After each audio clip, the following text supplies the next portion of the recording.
يا حياتي وأنت في ذاتي الله الله حاضر لا تغيب أنت أسكرتني على سكري الله الله باللذيذ الشراب ثم خاطبتني كما تدري الله الله ففهمت الخطاب ثم شاهدت وجهك. Menyambung kita hal tasawuf. Sedianya kita akan baca dari ulang, tapi sudah cukup jauh. Jadi kita sambung aja terus kajian ini dari awal sampai akhir. Ada di record ya dalam Facebook Pondok Model Nusantara. Insya Allah kita sambung pengajian haqaiq ini, dan dahulu dibaca di mana ada masa yang kosong kita baca, tapi sekarang insya Allah kita baca dalam 1 bulan 1 kali, yaitu Rabu keempat ya, di surau Aziziyah ini insya Allah. Bismillahirrahmanirrahim. Qala radhiyallahu anhu wa nafa'na bihi wa bi ulumihi fid dharain amin ya rabbal alamin. Az-zuhdu, yaitu zuhud. Kita berbicara tentang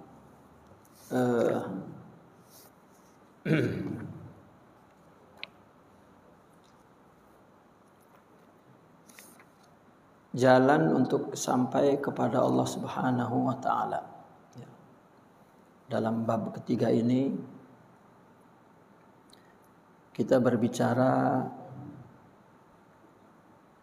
tentang thariqul wusul, jalan untuk usul untuk sampai kepada Allah, yaitu dengan membangun sifat-sifat rohani yang kalau dari perilaku disebut akhlak.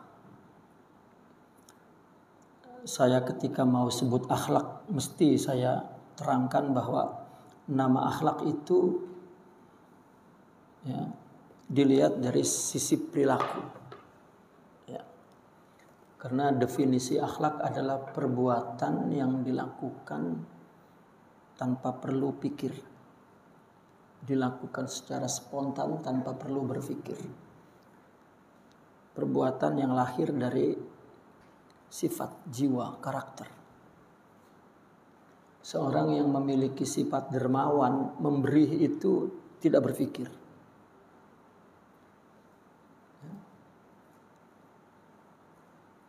Seorang yang sabar menghadapi ujian itu tidak berpikir untuk bersabar. Kalau bersabar itu masih belum punya sabar, dia berusaha untuk bersabar. Menyabari, meridhoi, kalau itu sudah jadi sifat jiwanya, maka itu akhlaknya.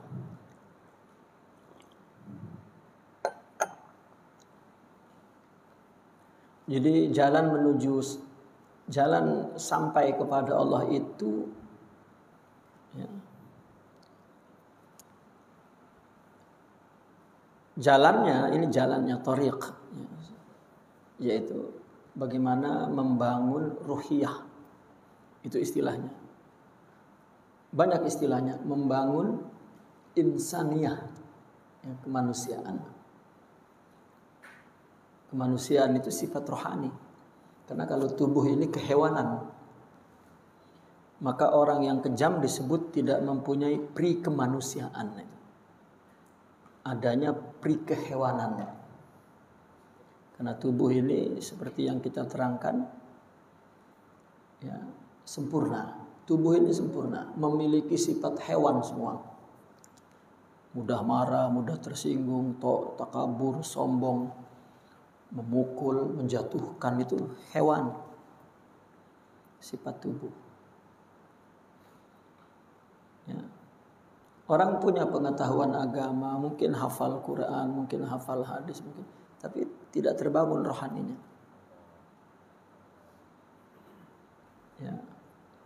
Maka jauh dari Allah. Maka jalan untuk dekat kepada Allah itu bagaimana membangun sifat-sifat ruhiyah. Dalam tarekat disebut maqamat. Ya. Disebut maqamat ruhiyah. Ya.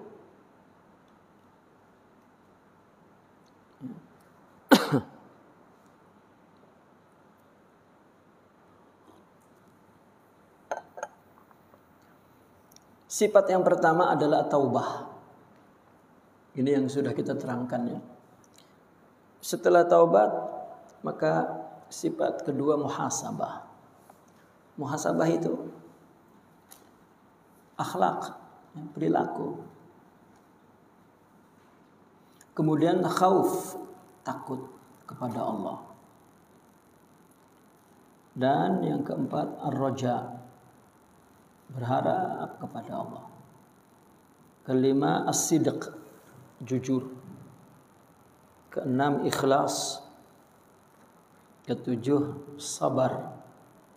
Kedelapan wara'. Nah, yang kesembilan ini adalah zuhud.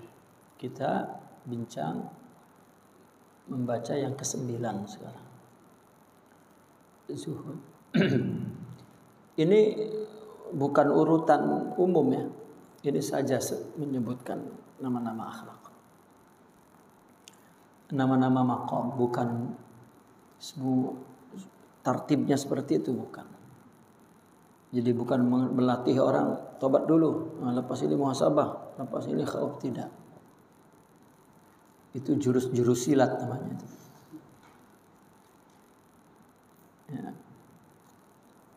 Bangunan ruhiyah seseorang satu dengan lainnya berbeda, ya, tergantung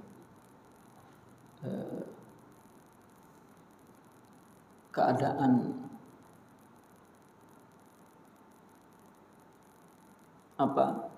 keadaan kehidupan dia, yang baik dipengaruhi oleh lingkungannya, ekonominya, politiknya, sosialnya, budayanya, gitu. Tergantung. Qala radhiyallahu anhu wa nafa'na bihi wa bi ulumihi fid dharain amin ya rabbal alamin. Ta'rifuz zuhud. Definisi zuhud itu apa? Qala Ibnul Jalla az-zuhdu huwa an-nadhru ila ad-dunya bi'aini zawal.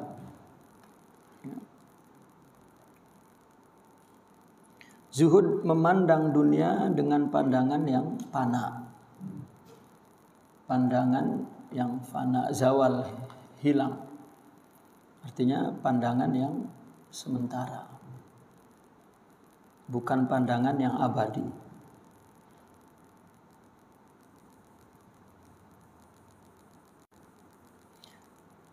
Litasghura fi ainik. Karena dunia menjadi kecil dalam pandangan matamu. Karena kecilnya dunia, karena hinanya dunia. Dalam pandangan matamu, fayashulu alaikal i'radu anha. Maka memudahkan kamu, ya, untuk berpaling dari dunia. Ya, memudahkan berpaling, ya, daripada dunia. Jika memandang dunia ini tidak kekal, ya, karena di matanya dunia ini kecil, maka mudah ditinggalkan. Kenapa orang susah meninggalkan dunia? Karena dia memandang dunia itu besar.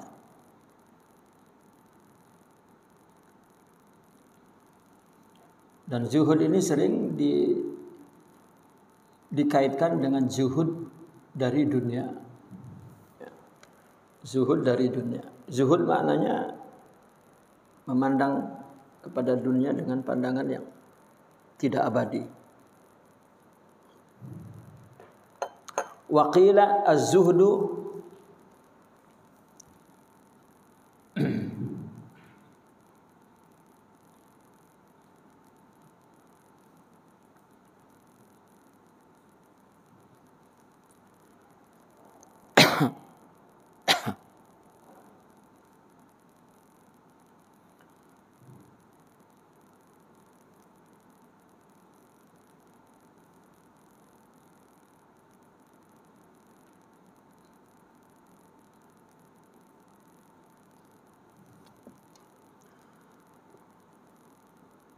Juhud adalah azufun nafsi anid dunya bila takalluf. Zuhud itu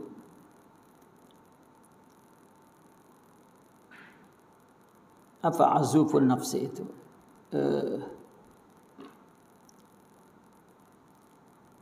Jiwa memandang atau berpalingnya jiwa dari dunia tanpa takalluf, tanpa susah, tanpa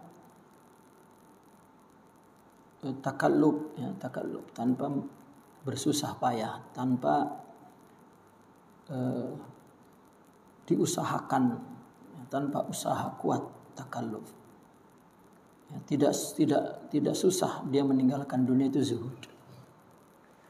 Kalau azuf ini boleh menahan diri, boleh meninggalkan, boleh menjauhi, boleh azuf, atau menahan diri boleh. Tapi bila takalluf, tanpa susah payah.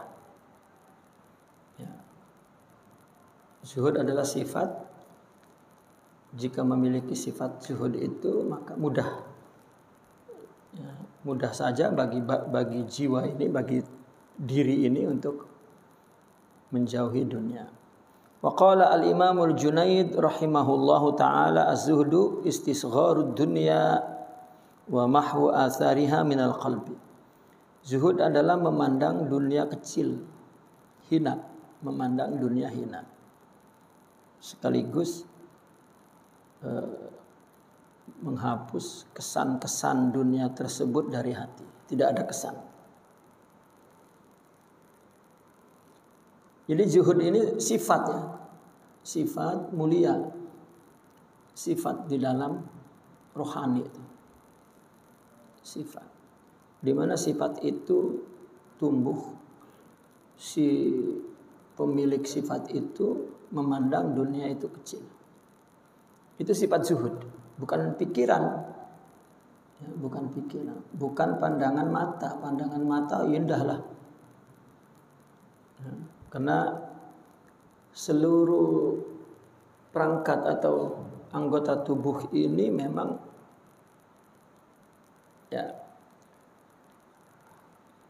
alat untuk menikmati, memandang apa yang ada di dunia ini. Tapi ruhani yang di balik jiwa ini, dia melihat di belakang apa yang dipandang oleh indera ini. Maka zuhud adalah sifat yang tumbuh di dalam rohani. Kita sudah terangkan sebelumnya kan sifat-sifat ini. Wa qala Ibrahim bin Adham rahimahullahu taala, az-zuhdu faraghul qalbi minad dunya. Zuhud adalah hati kosong dari dunia. La faraghal yad. Bukan kosong di tangan, tetapi kosongnya di hati. Nah, karena zuhud ini sifat rohani. kesannya tidak sampai ke hati. Ya, maka benda dunia ini bukan jauh dari fisiknya, dari tangannya, tapi dari hati. Dia mencarinya ya karena ibadah. Ya. Memintanya dari Allah. Ketika dia gunakan juga untuk menjalankan perintah Allah. Maka itu zuhud. Zuhud. Bukan zuhud itu menjauhi fisiknya. Jika ada orang hidup jauh misalnya di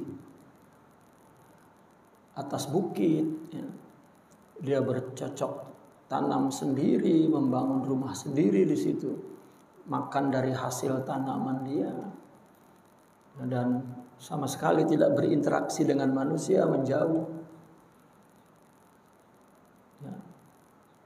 Orang memandang ya, itu zuhud gitu.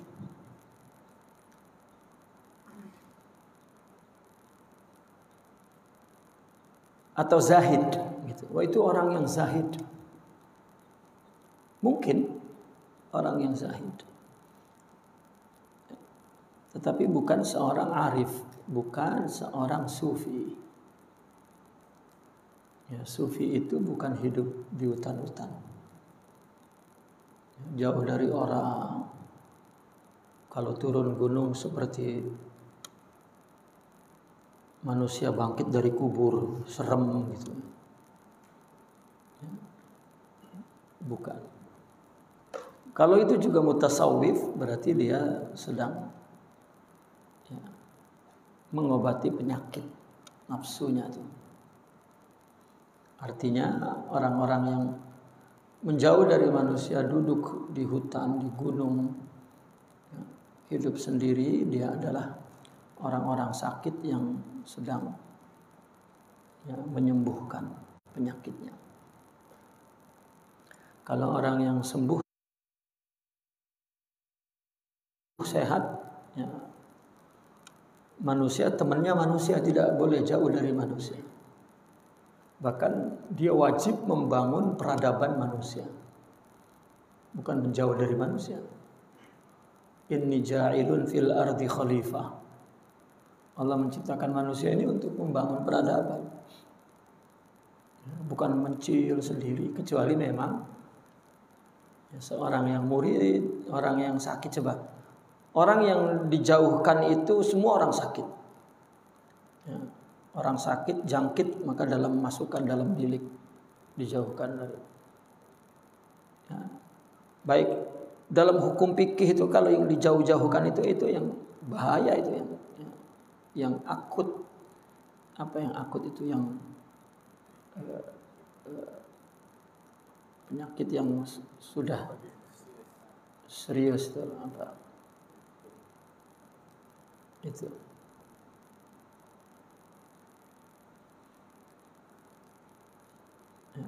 Segala sesuatu jika dihalangi, ditutupi dari orang, ini berarti orang sakit.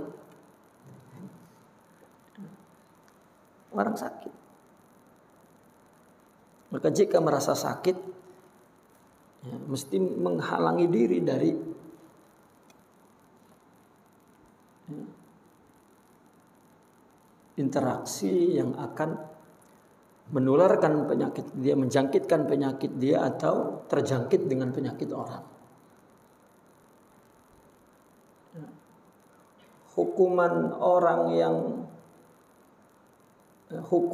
penjahat pun, orang yang mujrim itu dipenjara atau nafi, dibuang.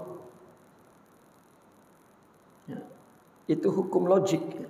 Agama pun membetulkan.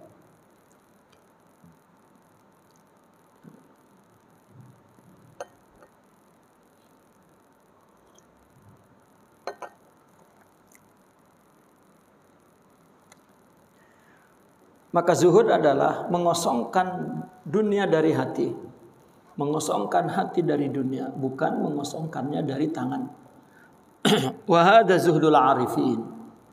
Inilah zuhud orang-orang yang arif. Wa a'la minhu, ada yang lebih luhur dari itu, zuhdul muqarrabin. Yaitu zuhud orang-orang yang muqarrabin, aulia. Dari apa dia? Fi ma siwallahi ta'ala min dunya wa jannatin wa ghairihima. Ya. Zuhudnya orang-orang muqarrabin, para aulia, ini dari sesuatu selain Allah. Apa selain Allah itu? Dunia dan surga dan yang lainnya. Artinya zuhud yang paling tinggi adalah dia tidak melakukan sesuatu untuk balasan dunia dan untuk balasan akhirat. Itu zuhud sudah. Dia melakukan sesuatu karena dia diperintah oleh Allah. Ya. Maka dia zuhud tuh dari surga. Zuhud itu kan ada muraghabah. Zuhud itu tidak kepengen. Itu asal maknanya itu. Ingatkan ada buatnya. Zuhud itu ada muraghabah, tidak ingin, tidak nak. Tidak nak itu kan di hati ya. Di fisik tak apa. Idz laisa li sahibi hadza zuhdi illa al-wusulu ila Allah taala wal qurbu minhu. Si pemilik zuhud ini ya, apa yang dia dapatkan, apa yang dia miliki, usul dan dekat kepada Allah. Maka bagi orang yang memiliki zuhud ini, ya, bagi orang yang zuhud maka dia akan mendapatkan usul. Dia akan sampai kepada Allah dan dekat kepada Allah.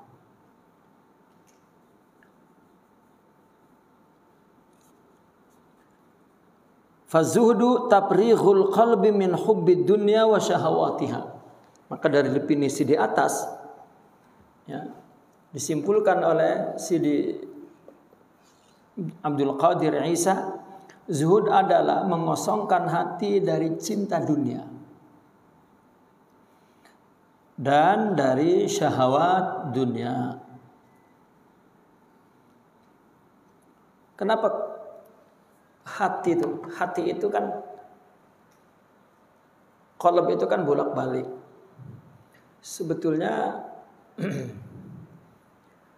secara fisikal nama qalb itu yang jantung itu ya.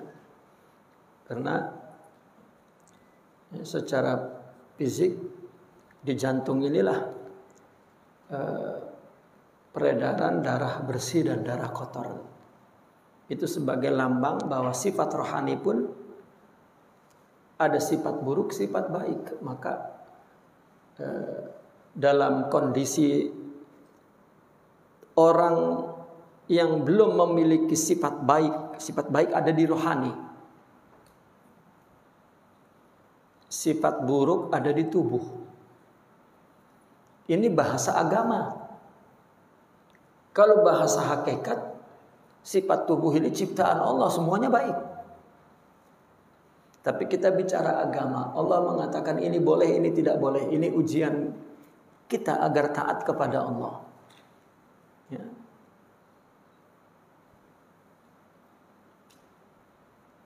Nah, maka sifat baik itu dari rohani, sifat buruk dari tubuh.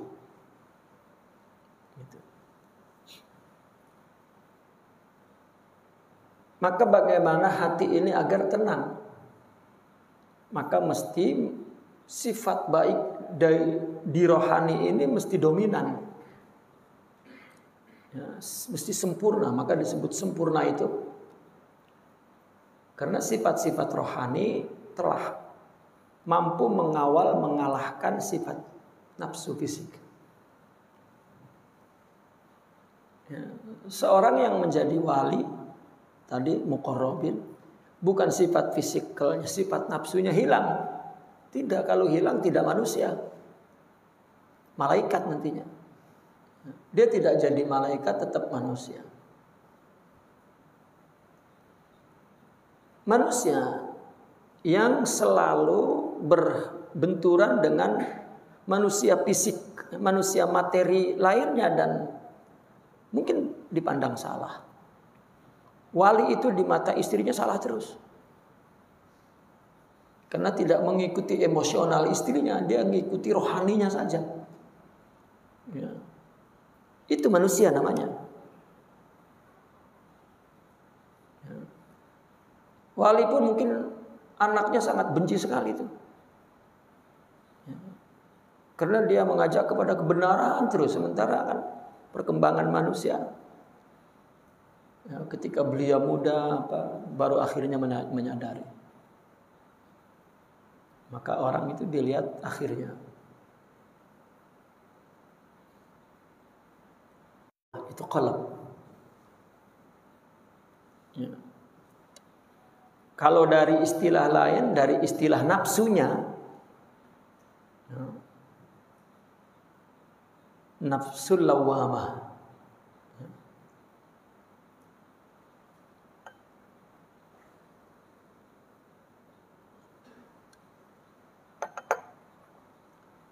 Nanti kalau dia banyak sifat kebaikannya di rohani ini, maka katanya berubah kondisi dia fuad. Maka dikatakannya fuad itu di belakang qalb. Itu bukan menjelaskan satu tempat, ya, ruang bahwa ada fuad, bukan. Itu berbicara tentang hal kondisi rohani.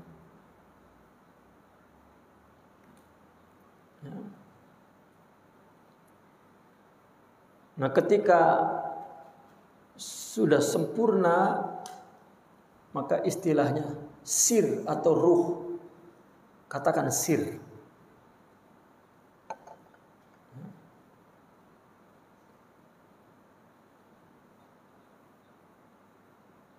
Kalau tidak mau menggunakan istilah yang disediakan oleh orang sufi, cukup istilah umum qalb, ya udah, hati yang tenang, hati yang tenang, hati yang tenang, gitu. Jadi ya sama saja, dia perlu, ya,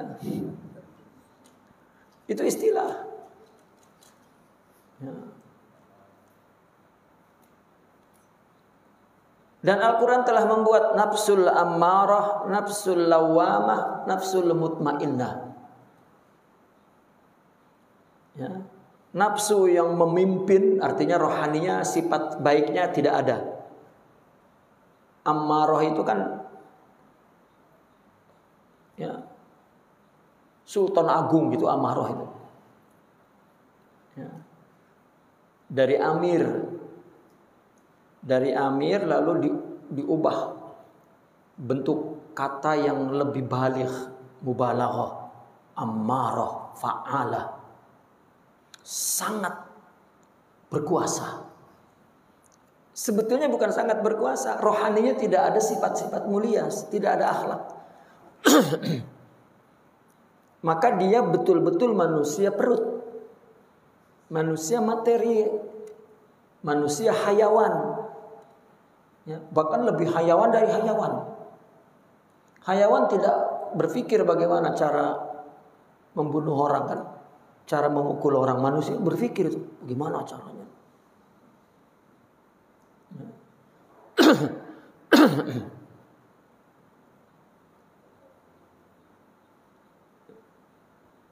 Apabila rohaninya hidup, sifat-sifat mulianya tumbuh, lalu mengalami keseimbangan, maka disebut oleh Al-Quran nafsul lawamah. Nafsul lawamah ini melakukan taat, nikmat, maksiat masih nikmat, tapi menyesali, timbul menyesali nafsunya. Ini makanya nafsu lawamah, laim. Laim itu mencaci. Nafsu yang mencaci, kena, ya, rohaninya ada cahaya, ada sifat mulia yang dialah yang mempunyai makrifat, mempunyai pandangan kepada dibalik dunia ini. Oh, ternyata dosa, oh ternyata Tuhan marah, oh ternyata kalau ininya nggak ada sama sekali. Udahlah biar aku macam ini mau apa lagi, ya udah, janganlah. Ya.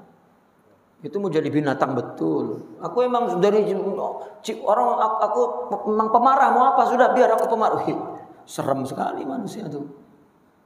Ya. Aku memang begini tak bisa diubah. Bawaan dari lahir sama Pak semua. Ya. Rasa dia saja yang buruk tuh. Kita semua sama-sama buruk tuh. Tapi kita hidup untuk baik.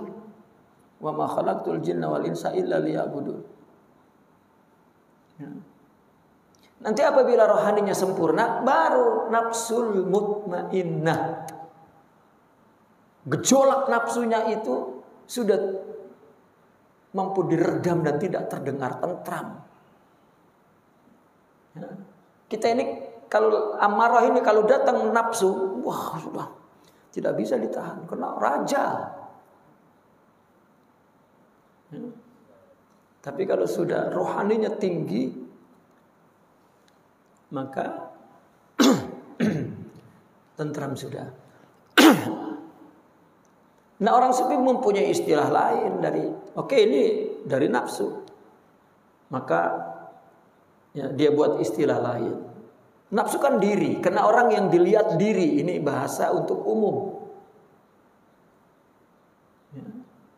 Tapi bidang ini, bagian ini ada mutakhasisnya, ada pakarnya. Maka dia buat terminologi, istilah-istilah. Oh ini kalbu, ini fuad, ini sir. Sama, itu hanya menjelaskan tentang satu kondisi manusia yang rohaninya lebih tinggi dari nafsunya terus. Itu. Selama tidak lebih tinggi maka itu kondisi kalbu berubah-ubah. Nah, zuhud ini hatinya tidak berubah lagi berarti ya, sudah fuad. Gitu. Nah, proses untuk membangun kondisi fuad. Maka zabal fuadu ma ra'a. Kalau sempurna fuadnya, sempurna sifat-sifat mulianya, maka dia berada dalam satu kondisi yang dia melihat hakikat, tidak dapat didustakan oleh bentuk fisik. Meskipun dunia kelihatannya megah, dia tidak dapat didustakan lagi. Dia melihat hakikatnya. Itu apabila sifatnya makin banyak, ada ikhlas, ada sidik, ada sabar, dan ada wara dan ada zuhud sudah. Maka hatinya kosong. Artinya kondisi yang berubah-ubah itu tidak.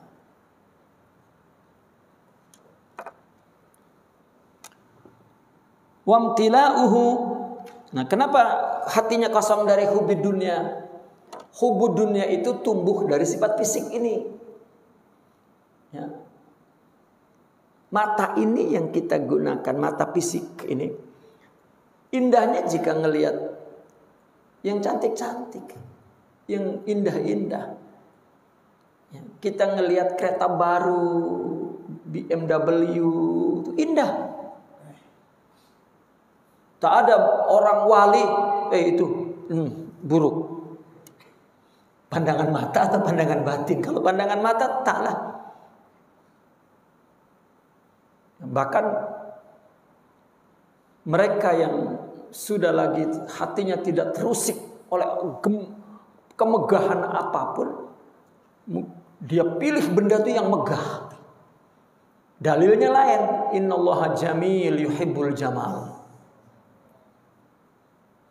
Ya. Dalil bisa kita pakai sama, tapi keadaan yang berbeda. Ya. Mungkin wali melihat wanita cantik, melihat kecantikan Allah. Kita pun boleh gunakan itu, tapi teler. Ya.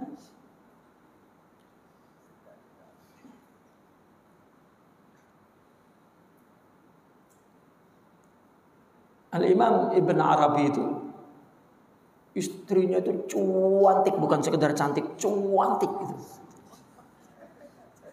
Ya. Zahir dan batinnya. Maka jika dia nak menulis kitab, suruh duduk istrinya di depan, dia pandang terus, ya, naik istighraqnya kepada keindahan Allah, dan dia menulis tauhid.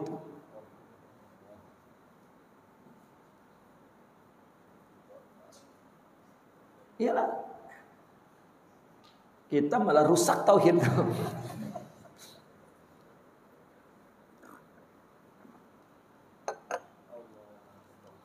Nah, yang dipertanyakannya, apakah para wali itu jika melihat wanita cantik terusik syahwatnya? Ya, kalau tidak terusik berarti dia pondan, bukan wali.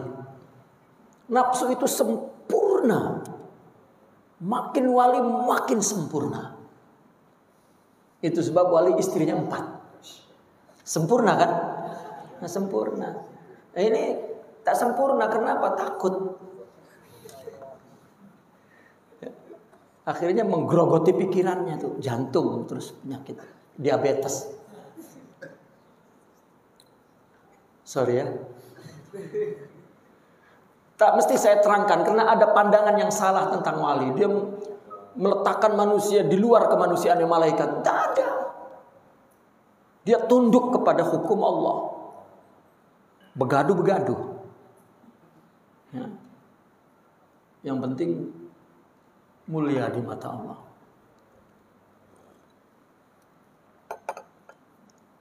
Kan ridho orang tidak ada ujungnya.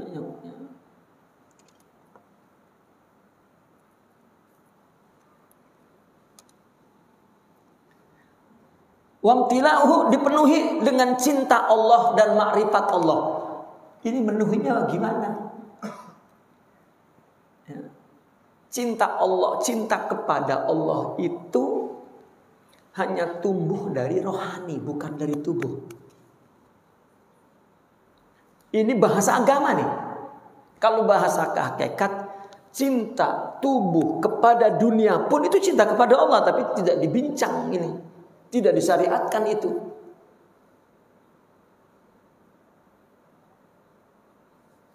Ya.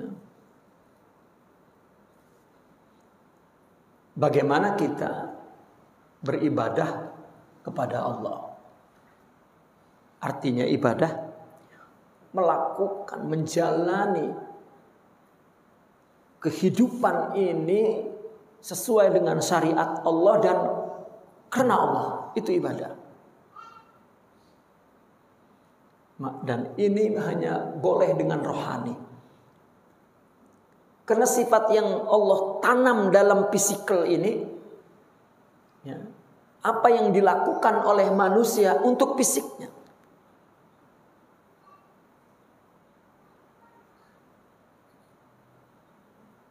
Rupanya kita hidup di rumah suami istri, kita melakukan kebaikan semua untuk kita. Bukan untuk suami dan istri, bukan.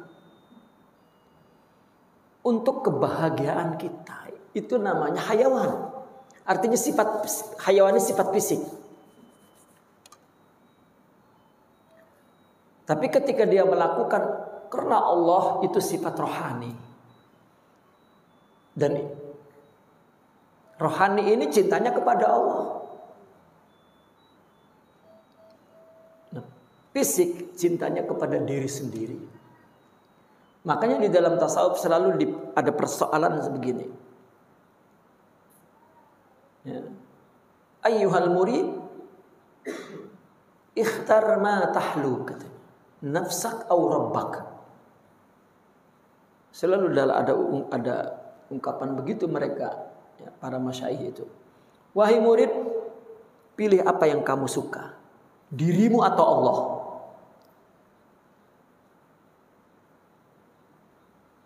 Sebetulnya cinta kepada diri itu cinta yang tumbuh dari fisik ini. Kenapa mata ketika melihat yang kotor, kenapa menyakiti diri kita? Dia tidak mau. Begitu lihat yang cantik, wah, Karena ya, mendapatkan kebahagiaan dari pandangan mata. Kita kalau mendengar orang bernyanyi suaranya auzubillahi minasyaitonirrajim, buruknya bukan lain, mesti kita tutup telinga. Dan kita marah karena ada suara yang kita tidak suka. Tetapi kalau suaranya indah, ya, sampai hanyut kita di bawahnya.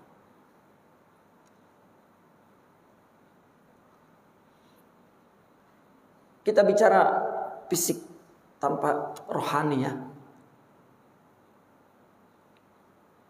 Ibadah pun untuk fisiknya itu. Ya Allah, aku sudah sholat, mana uangnya? Nah, itu. Ya. Kita menolong orang pun, tak adalah ya, untuk rokok nih. Ya. Menunggu. Bukan salah. Ya, bukan salah. Ya.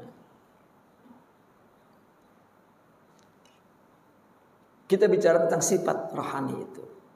Fisik itu begitu. Ya paling kurang terima kasih lah ucapkan. Mesti ada huzuz jatah bagian untuk diri itu mesti ada. Nah, sedangkan Nabi menyuruhnya, cintai aku lebih dari cintamu kepada dirimu sendiri. Lakukan untukku semuanya.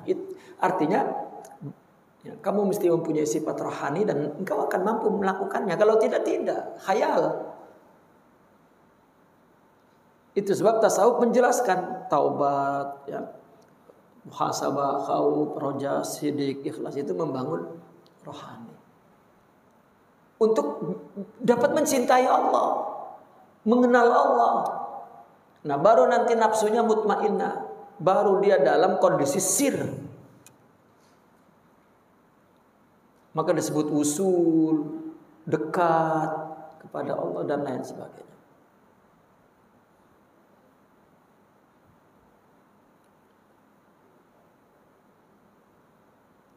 Ya, fisiknya tetap.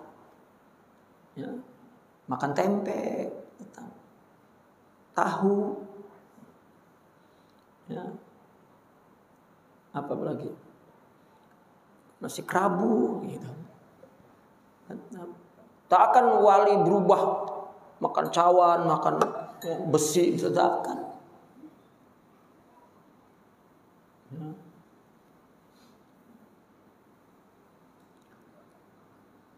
Nah ini maka zuhud adalah tafrighul qalbi min hubbid dunya. Jadi kondisi qalbnya itu sudah tidak lagi ya, kosong dari pengaruh cinta fisik ini, karena ya, dipenuhi dengan cinta Allah, rohaninya hidup. Gitu. Maka zuhud itu bukannya nama akhlak yang bukan, zuhud ini bukan nama untuk satu akhlak sendiri, tidak. Di dalam zuhud mengandung sifat-sifat lain. Makanya saya pernah mengumpamakan seperti nama warna-warna. Ada nama satu warna gabungan dari 3-4 warna. Jadi kita tidak dapat memilih saya nak zuhud, tidak. Ya. Seperti orang nak sabar, tak boleh, mesti punya ikhlas dulu. Nak ikhlas tak boleh, mesti punya sidik dulu. Anak sidik perlu punya taubat dulu. Gitu.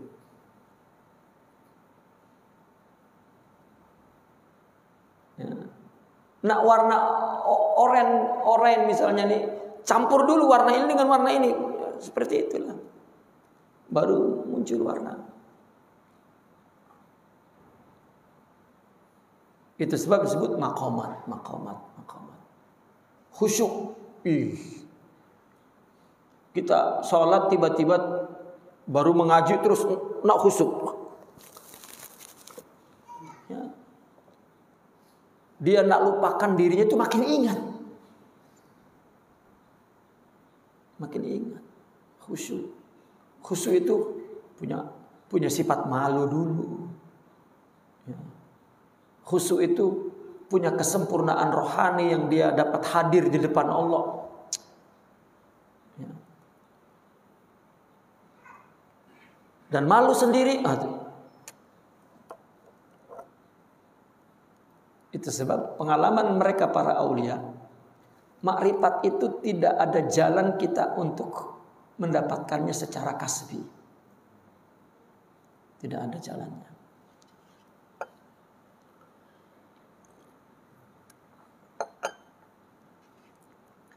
Tidak seperti kita mendapatkan dunia ini. Modalnya besar, usahanya sungguh-sungguh, ya, maka mungkin dia mendapatkan hasil yang besar. Modalnya kecil ya hasilnya kecil, kan begitu hitungan secara materinya. Kalau makrifat tidak. Wah, kalau saya zikir 1 hari 10 juta, mungkin cepat jadi wali. Tidak. Ya. Maqamat rohani ini Allah yang bagi. Kita tidak ada upaya.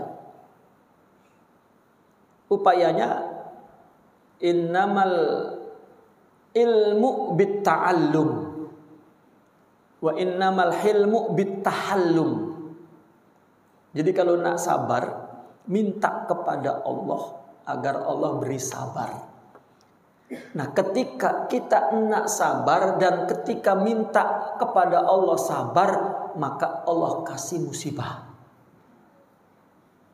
Maka jangan minta sabar. Allah kasih musibah. Agar ya, dia tahu bagaimana dia tidak sabar dan berusaha untuk sabar, dan ketika dia sabar bagaimana rasanya musibah itu.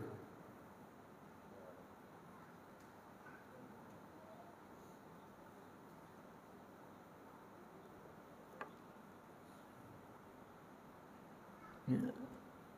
Kalau tidak, Allah tidak, Nabi tidak minta Allahumma afrigh alaina sabra. Ya Allah, kucurkan sabar ke atasku. Allah tidak menyuruh ista'inu bis sabri. Yang punya nama as-sabur itu Allah pemiliknya. Cara mintanya ini yang diajarkan dalam tarekat. Ya. Lakukan sesuatu untuk Allah, sudah. Seperti orang puasa, fa innahu li wa ana ajzi bi. Ya.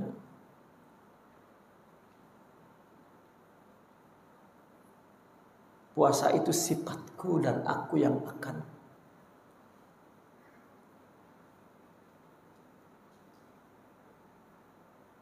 Maka melawan diri artinya mujahadatun nafas, artinya apapun yang kita lakukan untuk Allah itu melawan diri.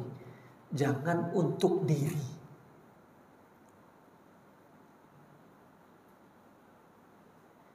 Oh, saya ini gimana tak dapat nih, Allah yang bagi. Sudah pun tubuh ini pun pembinanya Allah dan Allah yang memberinya rezeki. Ya. Ketika kita melakukan apa saja, kita berniaga, bercocok tanam, berbisnis, bekerja lillah.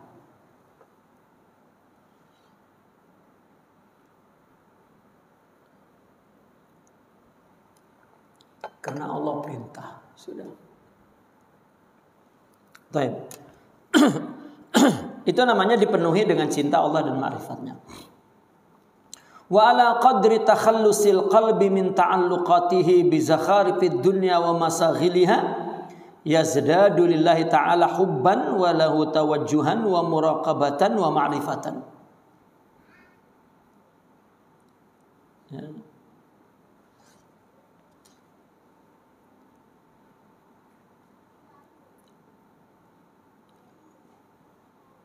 Wa ala qadri, berdasarkan kadar bersihnya, selamatnya, terbebasnya hati dari ketergantungannya kepada kemegahan dan kesibukan dunia, maka bertambahlah kepada Allah cintanya dan bertambahlah kepada Allah tawajuhnya, muraqabahnya dan ma'rifatnya.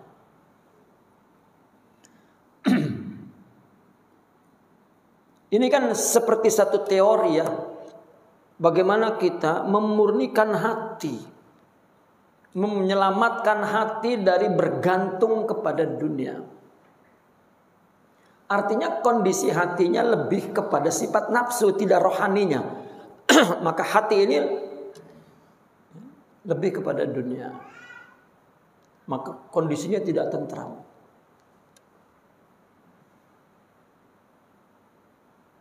Ya.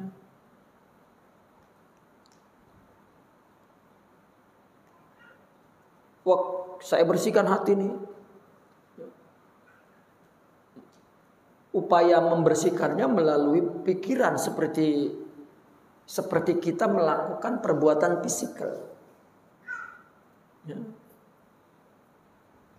Ya kan, pusat perintah ya, yang dari hati itu kan untuk menggerakkan fisik kan ini pikiran ya, mindset gitu. Kalau yang memimpin akal ini nafsu tubuh maka seluruh ya, yang dilakukan oleh pikiran untuk mengabdi kepada tubuh ini.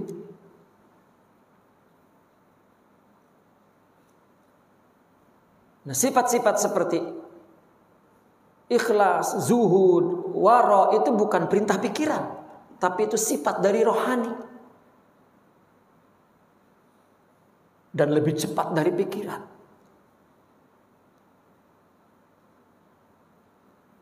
Orang yang punya sifat sabar ketika ditimpa musibah ya, maka dia tidak merasakan apa-apa. Ya. Mungkin pikirannya masih berpikir sesuatu, tapi kemudian sifat yang dirohani itu sabar, ya, tidak ada pengaruh apapun yang menimpa dia, ya, maka pikirannya menjadi tenang.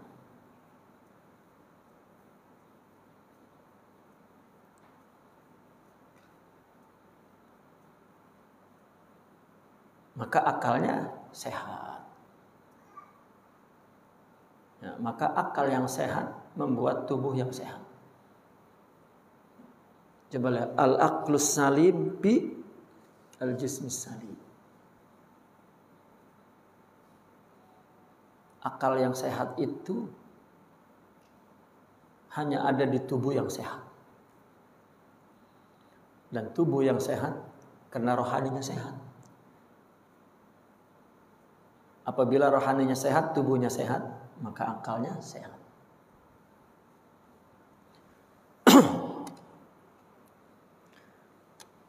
Nah, ini hati, cara membebaskannya dari ketergantungan, tumbuhkan sifat rohani itu.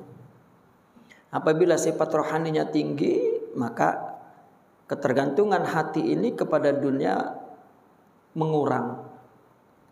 Yang bertambah adalah cintanya kepada Allah. Satu, menghadapnya hati kepada Allah, bukan tubuh. Menjadikan Allah sebagai pengawasnya, muraqabah. Dan mengenal Allah.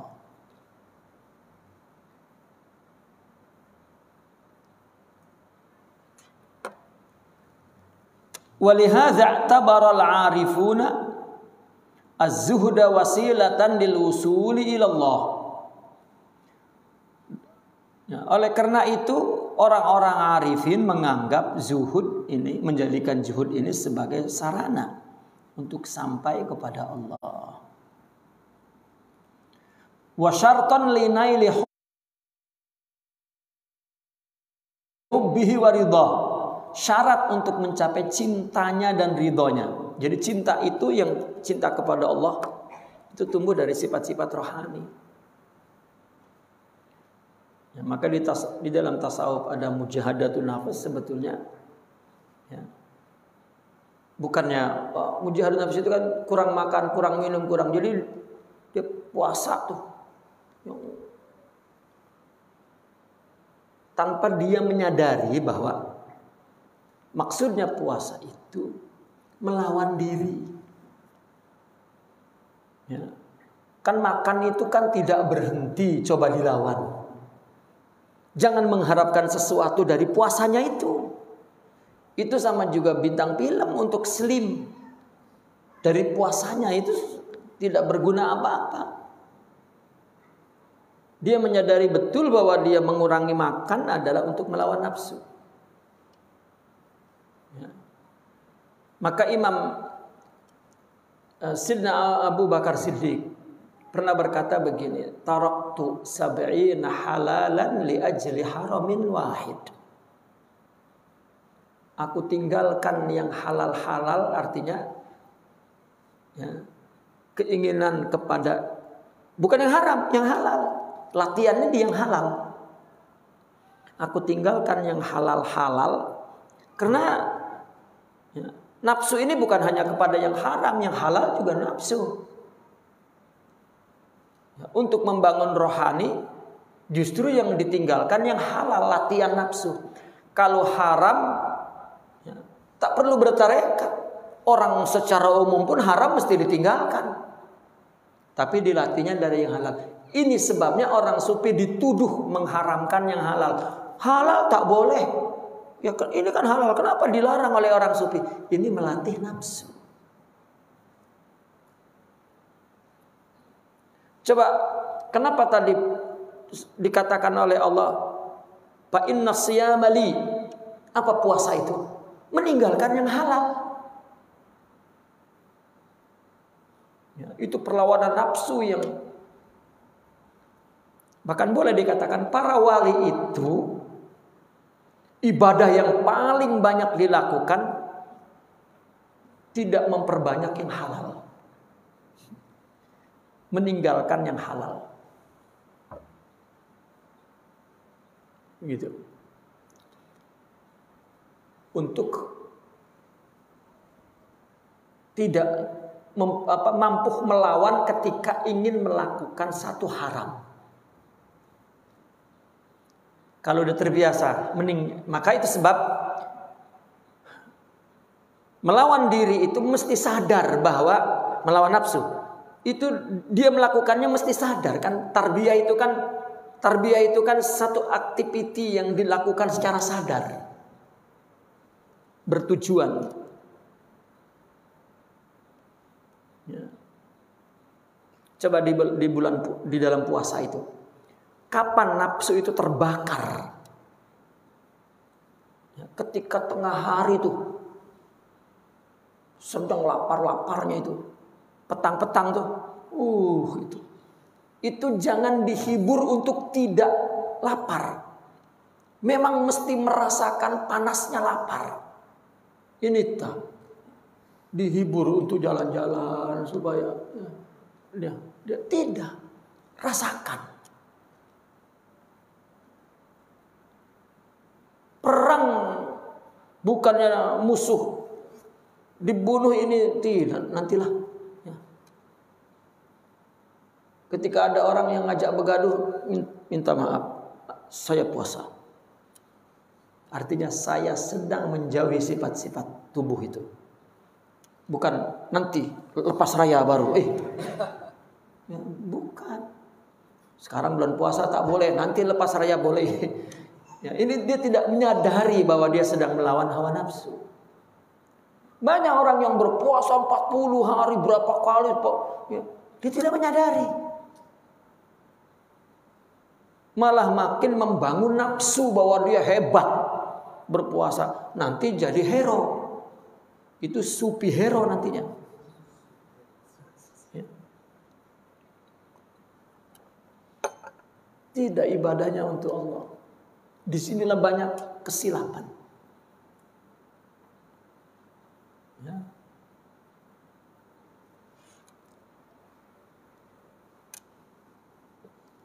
Nah itulah syarat untuk mencapai cinta. Ya bukan hanya zuhud, semua sifat-sifat.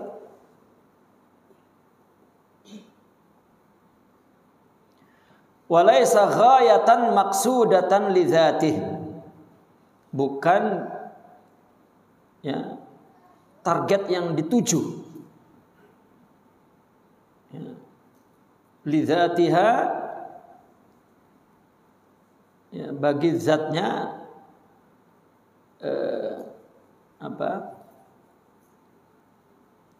tujuan Allahumma salli dunia itu walaysa ghayatan kemana ini walaysa ghayatan maqsudatan li dzatiha. Zuhud itu sebagai wasilah ya. Ya. Bukan untuk zuhud itu sendiri ya, tetapi sarana. Zuhud itu bukan tujuan, tetapi zuhud itu sarana untuk mendapat cinta. Akhlak itu bukan tujuan, sabar bukan tujuan, ya, tujuannya Allah. Itu sangat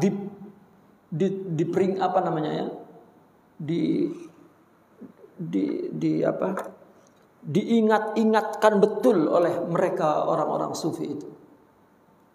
Ya.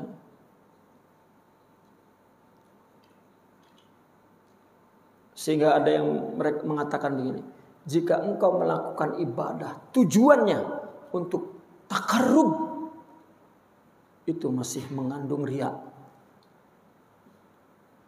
Agar takarrub itu wasilah bukan tujuan. Tujuan itu cuma satu, Allah. Jangan diganti dengan nama apapun, Allah saja. Ya. Karena selain Allah makhluk. Gitu.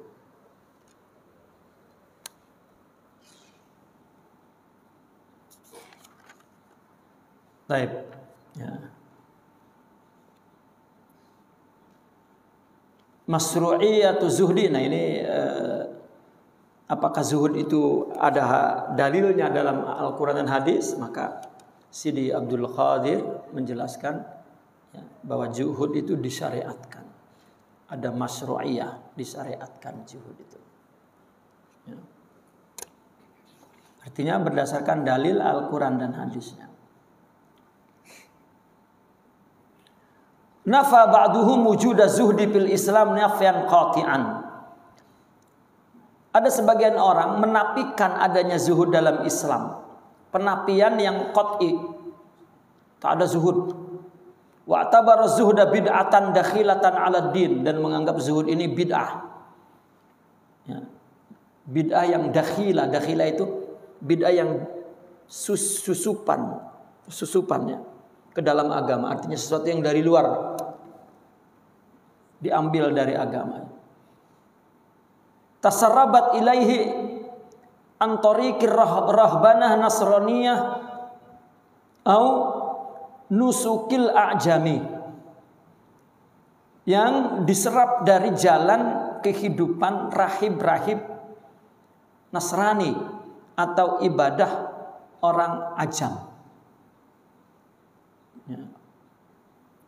Ibadah orang ajam ini artinya satu istilah untuk satu budaya di luar budaya Islam.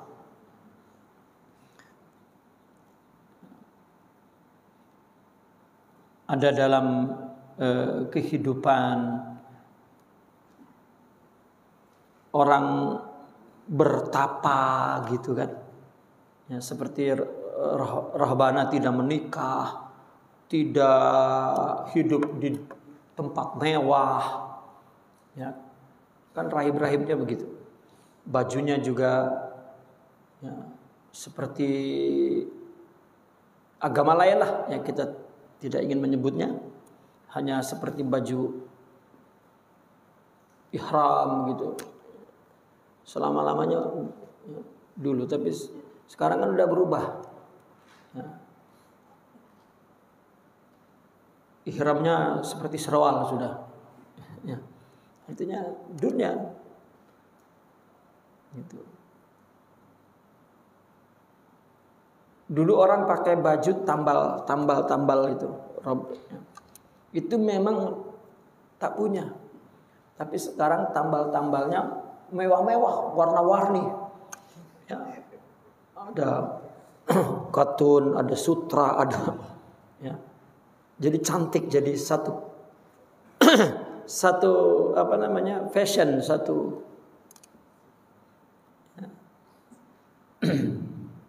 ya, tidak demikian. Karena dia mengira fisik, padahal itu kecenderungan rohani ya.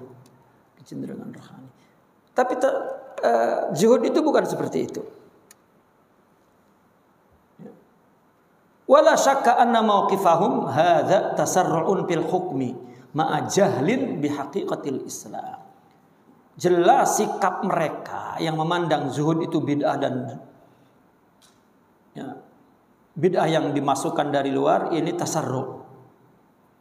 Apa tasarru' ini? Fil hukmi, ini orang yang terburu-buru menetapkan hukum dikarenakan bodoh ya, terhadap hakikat Islam. Fala raja'a haula'il munkiruna ila ahadits Rasulillah sallallahu alaihi wasallam la wajadu annahu alaihi salatu wasallam yad'u ila zuhdi sarahatan. Kalau saja yang para pengingkar itu kembali saja kepada hadis-hadis Rasulullah, mereka akan mendapatkan bahwa Rasulullah menyeru kepada zuhud terang-terangan. Wa ya'tabiru zuhda wasilatan linaili mahabbatillah, bahkan Nabi menganggap zuhud sarana untuk mencapai cinta Allah. Faqad rawa Sahl bin Sa'd as-Sa'idi radhiyallahu anhu qala ja'a rajulun ila Rasulillah sallallahu alaihi wasallam faqala ya Rasulullah dullani ala amalin idza amaltuhu ahabbani Allah wa ahabbani an-nasu. Qala lahu izhad fid dunya yuhibbukallahu wazhad fi ma fi aidin nasi yuhibbuk.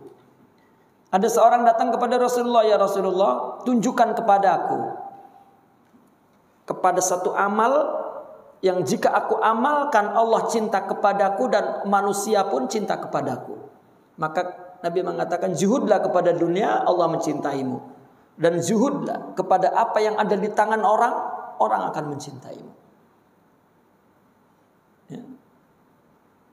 Artinya zuhud kepada dunia, apa yang kita lakukan bukan untuk sesuatu di dunia ini. Ya. Tak nak. Terima kasih pun tak nak. Itu zuhud.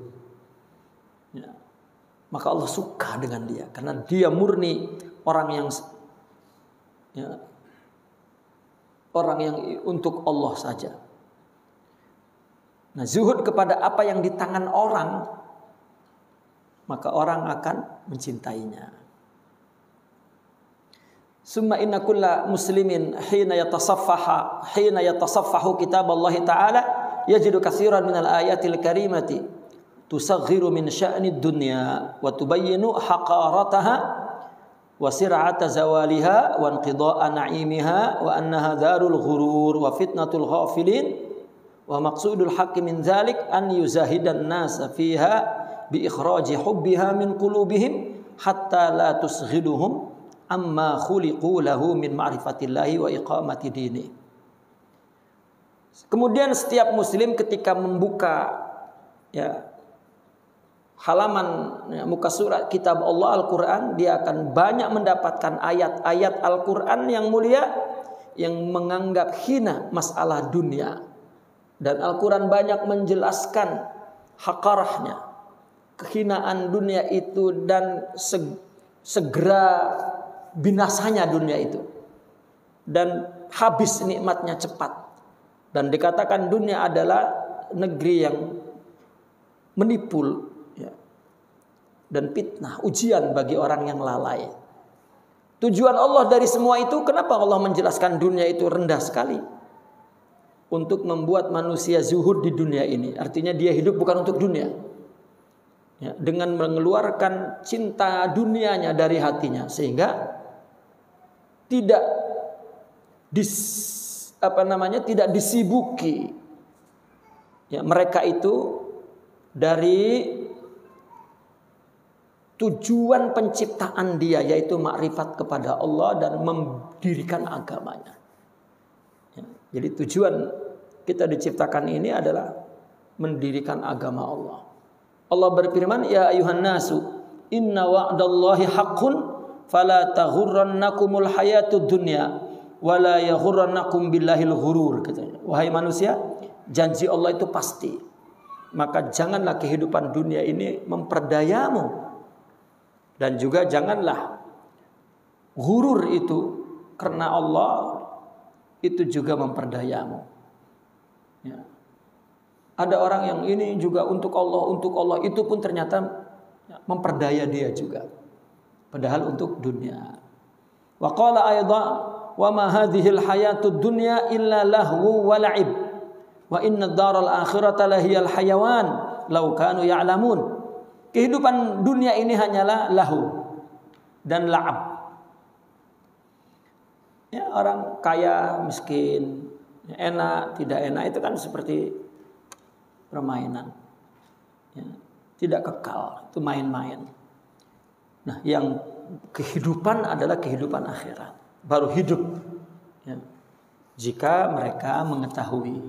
Wa qala ta'ala, al-malu wal banun zinatul hayatid dunya wal baqiyatus salihatu khairun 'inda rabbika thawaban wa khairun amala. Harta dan anak itu hiasan dunia. Sedangkan baqiyat sholihat, ya, yang kekal dan baik itu di akhirat. Itu adalah pahala yang paling baik di sisi Allah dan harapan yang paling baik. Jika kita ingin mengharap, maka kita yang baqiyat. Ya. Bukan harta, bukan, ya, maka baqiyat sholihat ini ulama menafsirkannya ada, ya, agama, baqiyat sholihah, ada amal soleh, baqiyat sholihah. Artinya apapun yang dilakukan oleh rohani, ya, itu adalah baqiyatus sholihah. Wa hakadzal sairul ayatil karimah allati tudrabu ala hadzal watar. Ya.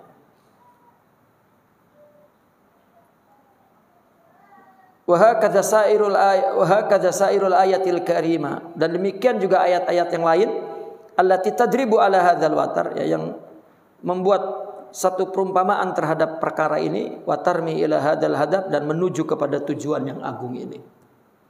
Ya, sama ketika menyatakan dunia hina, rendah, apa semua tujuannya adalah untuk melatih agar seseorang tidak disibuki. Tujuan utamanya dalam hidup ini yaitu mengenal Allah dan menyembah Allah dan mendirikan agamanya. Ya. Dari disibuki dari dunia yang Allah ciptakan, dan Allah sendiri menyatakan kecil saja dunia ini dibanding kenikmatan yang, ya, darul akhirat tadi itu, yang adalah betul-betul satu kehidupan. Ya. Naqif huna walhamdulillah.